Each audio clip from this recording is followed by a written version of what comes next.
Compañera, voy rápidamente hoy al corazón de la PROSOC, ya es hora y estamos ya conectándonos con el doctor Águila, Alejandro Águila. ¿Qué tema tan relevante es el que acabamos de tocar, desde luego, con Adriana Cerratos? La violencia de género. La violencia de género que además se ha desatado, se ha acentuado en época de pandemia. Doctor Alejandro Águila, ¿cómo está? Bienvenido a Barlovento Informa. Lourdes, qué gusto estar contigo y verte ahora sí directamente. Habíamos tenido contacto vía telefónica. Hoy tenemos la oportunidad de vernos y qué enriquecedor es la imagen. Gusto estar contigo. Muchísimas gracias, doctor. Y bueno, pues la pregunta después de este segmento que tuvimos con nuestra querida Adriana Cerratos y con Mónica Esquivel, que se refiere a la violencia de género. La violencia de género se ha incrementado, han denunciado los grupos que defienden a mujeres, se ha incrementado en esta pandemia. ¿Usted qué aconseja hacer? Porque pues es al final y al principio violencia intrafamiliar. Doctor. Bien, aquí lo importante es entender un poco cómo es que se da o se incrementa esta situación. Lo que encontramos es que muchas veces en la dinámica de pareja, en la dinámica familiar anteriormente, pues podían salir a los trabajos, tener actividades fuera de casa y entonces la convivencia era menor. Al momento de que esto ya no se puede hacer, que hay necesidad de estar más tiempo con la pareja, más tiempo en familia, se desbordan y se destapan muchas roces, diferencias, conflictos que puedan existir en la pareja y se hace evidencia mayor de esta incompatibilidad que pueda darse por varios puntos. Uno, la dificultad para negociar. Dos, la gran dificultad también que se tiene para ser tolerante y aceptar las diferencias del uno o del otro. En el momento en el que cree todo mundo tener la razón y que quiere imponer sus propias opiniones y decisiones, allí se rompe la democracia. Entonces, por eso es difícil que podamos lograr un entendimiento si no hay una tolerancia, una capacidad de espera, de demora y sobre todo hablar las diferencias en lugar de expresarlas con violencia, con esta agresividad que llega o parte desde la violencia verbal, la violencia física, la violencia económica y algo que inclusive se está dando mucho es el que no está la pareja pudiendo tener un encuentro, palabras, una convivencia sana, y entonces se convierte a través de la agresividad, la forma en cómo se quiere imponer voluntad.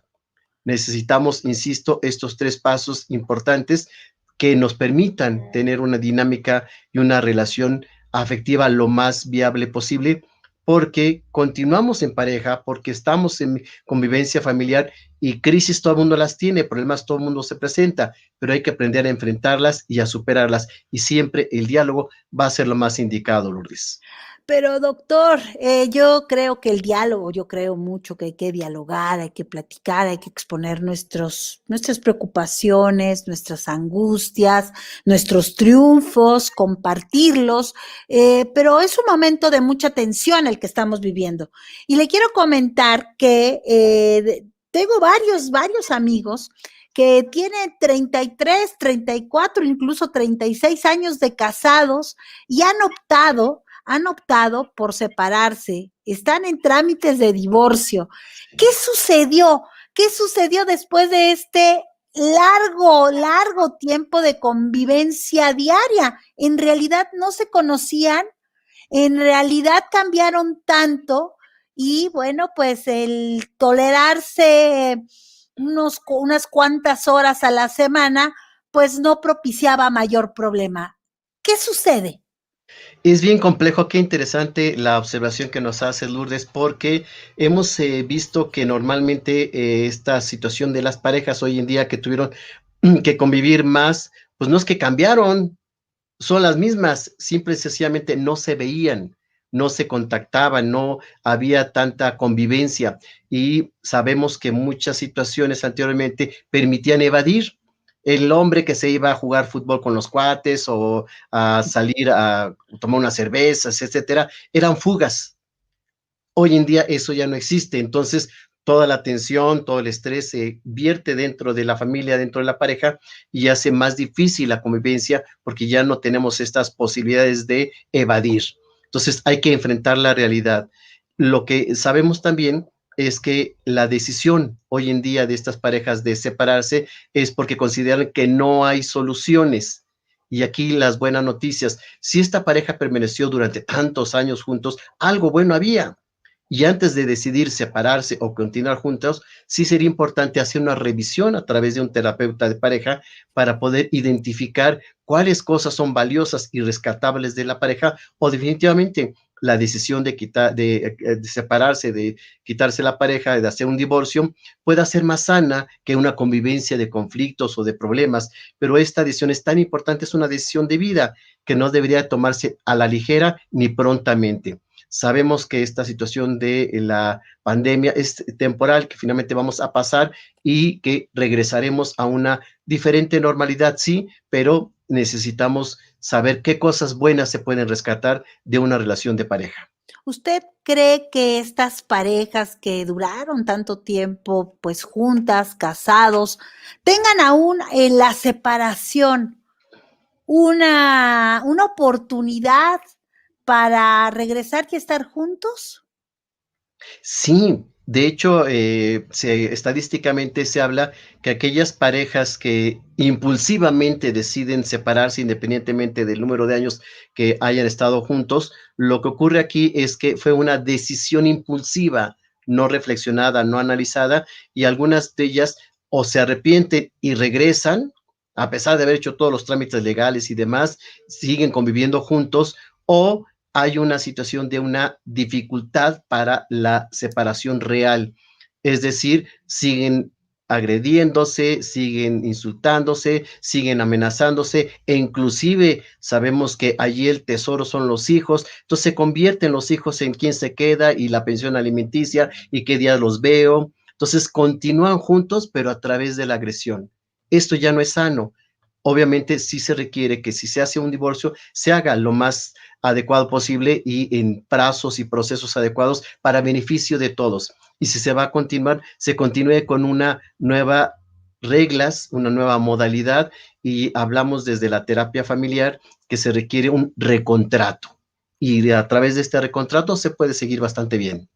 Fíjese que nos dice la señora Sánchez Melgar: tengo mucha angustia, doctor Águila. Tengo unos vecinos más o menos jóvenes que pelean toda la tarde noche. Incluso no dejan dormir y se oyen golpes, se oye que avientan objetos y me tiene verdaderamente paralizada. Yo vivo sola. ¿Cómo la ve, doctor? Que aparte esto seguramente es muy común en muchos hogares, en muchas familias, en muchos edificios, etcétera, en donde pues uno percibe todo lo que ocurre con los vecinos y se da cuenta exactamente de lo que está viviendo esta pareja. Aquí lo que se puede hacer, lo necesario, es que si esta situación de violencia, como bien lo comenta, se hace repetitivo, puede inclusive amenazar la vida o la integridad de una persona, sí hacer la denuncia.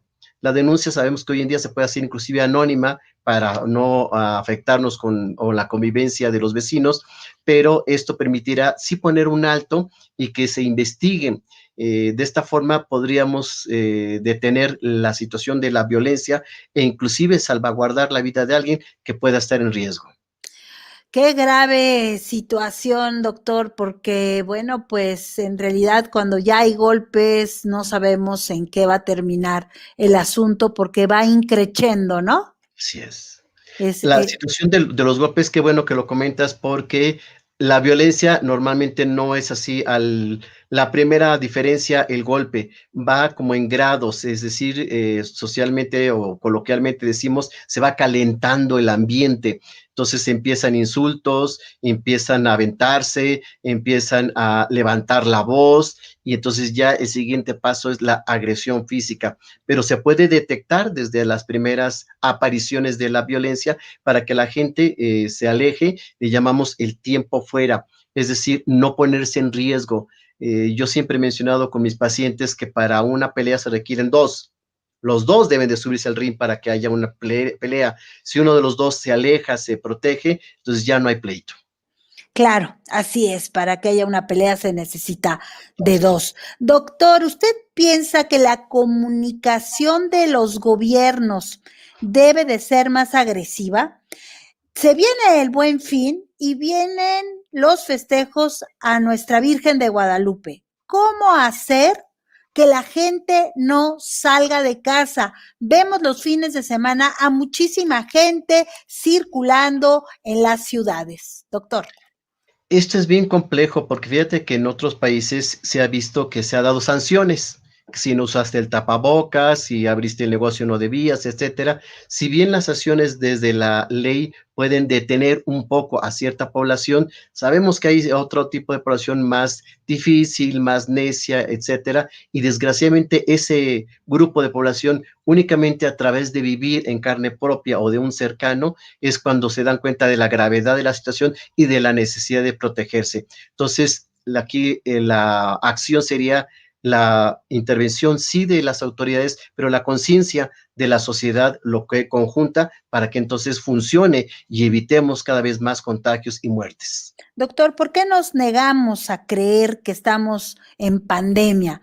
Parece que los primeros meses sí funcionó, pero ahora todos creemos que no nos vamos a enfermar. Se han dado factores curiosos, Lourdes. Fíjate que tenemos que identificar que es la primera vez que vivimos una pandemia tan larga. No se esperaba. Entonces, las personas lo que hacen es creer que el hecho de que haya pasado tiempo ha disminuido el riesgo. Y no, es al contrario. Ya se han visto las estadísticas, los números, el que algunos estados inclusive regresen al semáforo rojo. Es decir, la gente quiere regresar a la normalidad y negar la realidad de la gravedad. Entonces, el estar informados, estar orientados y sobre todo concientizados de que esta situación continúa y que todavía no tenemos claridad en qué momento concluye, sería la forma más adecuada para evitar que tener esta cuestión de riesgo. Insisto, información y conciencia. Pero yo he visto a gente que dice, no, sí, está muy grave el asunto, no, hay que cuidarse, pero sin embargo está en la calle, sin embargo usa mal el cubrebocas, es decir, no se lo coloca correctamente, eh, acude a fiestas. Me estaba diciendo de un joven que Lulú, mi hijo acudió a una fiesta, a una boda de 300 personas. Resultó que 40 personas están enfermas de COVID-19. Hágame favor, doctor. Por una parte, o sea, hay como un doble discurso social Sí. también, ¿no? Por una parte, use el cubrebocas, yo sí creo que la autoridad debe de ser más drástica, pero por otra parte no cumplimos, no cumplimos.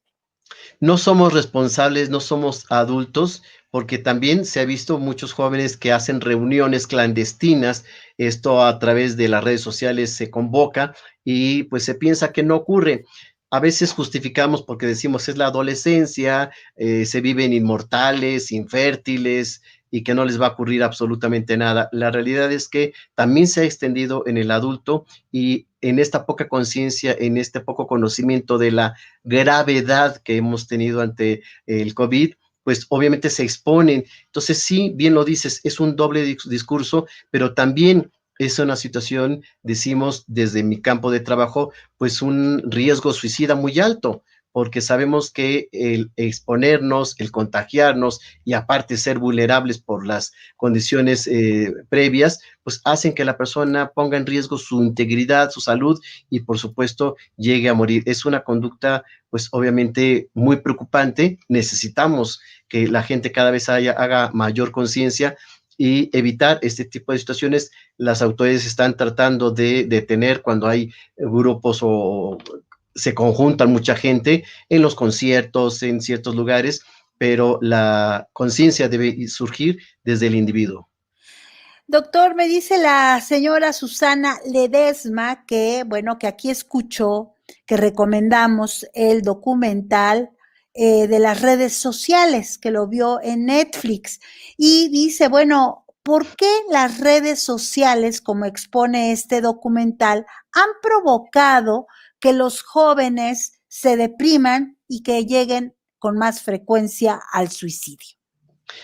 Es un documental maravilloso, Lourdes, realmente sí es muy recomendable que la gente lo vea, porque habla exactamente qué hay detrás, y es toda una condición desde la psicología cognitivo-conductual.